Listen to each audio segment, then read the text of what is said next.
আদলি ওয়াল ইহসান, নিশ্চয় আল্লাহ তাআলা তোমাদেরকে মন দিয়ে ন্যায় বিচারের শুনবেন আদেশ সবাই। দেন, অস্তা, হ্যাঁ সদাচরণের আমি আদেশ দেন, শুনছি, আপনারাও শুনবেন। নিকট আত্মীয়দেরকে দানের আদেশ দেন। আদেশ কয়টা? আওয়াজ করে সবাই বলুন তো কয়টা? নিশ্চয় আল্লাহ তাআলা তোমাদেরকে ন্যায় বিচারের আদেশ দেন, সদাচরণের আদেশ দেন, তিনি তোমাদের নিকট আত্মীয়দেরকে দানের আদেশ দেন, আর তিনি তোমাদেরকে অশ্লীলতা থেকে নিষেধ করেন, মন্দ কাজ থেকে নিষেধ করেন, অবাধ্যতা সীমা লঙ্ঘন থেকে নিষেধ করেন। তিনি সুবহানাল্লাহ। তোমাদেরকে উপদেশ দেন যাতে তোমরা শিক্ষা গ্রহণ করো। সুবহানাল্লাহ। সুবহানাল্লাহ। উপদেশ দিচ্ছে স্বয়ংকে। তিনটা জিনিসের আদেশ। ইয়ামুরু বিল আদল, সুবিচার ন্যায় বিচারের আদেশ তিনি দেন। ইহসানের আদেশ দেন, যাতে আমরা ইহসান করি, একে অপরের প্রতি সুবিচার করি, মহানুভবতা দেখাই, অনুগ্রহ দেখাই, আর নিকট আত্মীয়দেরকে যেন আমরা দান করি। এই তিনটা আদেশ তিনি দিয়েছেন। আর কোন তিনটা জিনিস থেকে তিনি বারণ করেছেন? অশ্লীলতা, ফাহশা, আমাদের এই প্রতিটা কথাই কিন্তু মুনকার, কলিজায় লেগে মানে যায়। সব মন্দ আর অসৎ কাজ, এগুলো থেকে তিনি আমাদেরকে বারণ করেন।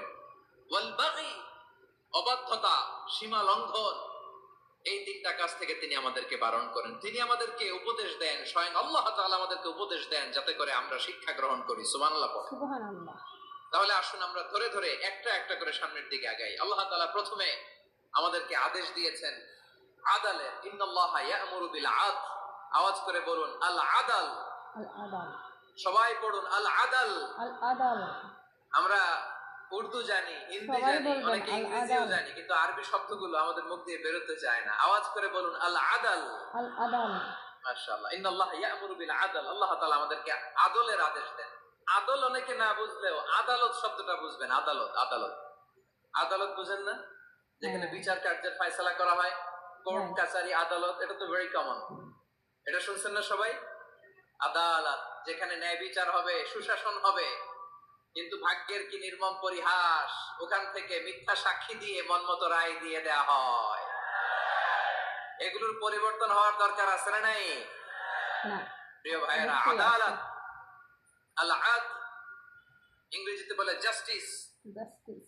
ন্যায় বিচার, সুবিচার, সুশাসন, জাস্টিস, আল আদল।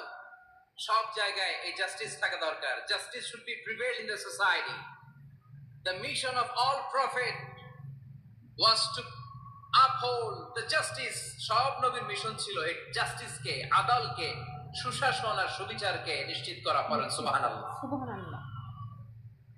And the core message of every divine scripture was to uphold justice. পৃথিবীর সব আসমানি কিতাবের মূল শিক্ষা ছিল এই জাস্টিসকে সমাজে এনশিওর করা, সুবিচার, সুশাসনকে এনশিওর করা। তাহলে প্রিয় ভাইরা, আমরা বুঝতে পারলাম আল আদল শব্দের মানে হচ্ছে ইনসাফ বা সুবিচার বা ন্যায় বিচার। ন্যায় বিচার। এটা হচ্ছে একটা general meaning, very general meaning. আপনি যদি ইন ডেপথ বুঝতে চান, আরো ভেতরে যান, তাহলে আদল মানে হচ্ছে সমন্বয়, আদল মানে হচ্ছে ভারসাম্য, ব্যালেন্স, আদল মানে হচ্ছে মধ্যম পন্থা। সুবহানাল্লাহ পড়েন। সুবহানাল্লাহ। কারণ সব সময় সমান সমান হইলেই সুবিচার হয় না। কথা কি বুঝতেছেন?